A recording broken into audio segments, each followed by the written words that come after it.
Panguva ino imambo veterans ava under fire pamusoro pekuexposa tanga mutungamiri wenyika macorrupt individuals vari linked to him vakaita sena Wiginojivhayo. Panapa zvachizodhakwa mai takunondiva kureceiva mathreats zvatakuona kuti vakomana ava vagona vasiri safe. Sarambe namashoko anobuda nyorwa panapa The Mirror Masvingo. Noti subscribe or like on the bell icon. Tipina paindo pawa muda nyorwa chiti Minister of Local Government and Public Works, Daniel Garu says the party will soon act decisively against war veteran Mlisa Ngeza's master. He did not say who the master was, but there are two powerful factions in ZANU-PF.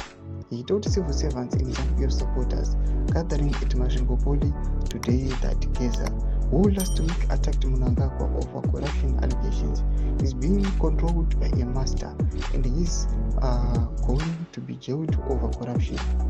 Garwe hailed American President Donald Trump for planning to send 504 Zimbabweans illegally staying in the USA before. He said it was good for these Zimbabweans because they were the ones who attacked Mnangagwa on social media.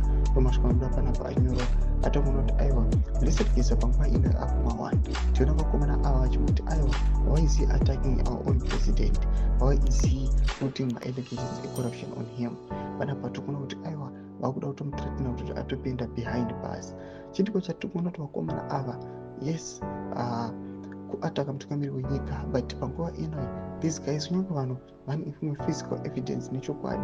Panguva ino toona kuti vana Blessed Ngeza wapinzwa pama1 atikuona kuti aiwa semarights avo emawo veterans aiwa anokuramba ari violated. Itodzimba pfunguro emuri pamusoro pechitiko ichi. Nyangu nesection ino subscribe or like on the bell icon.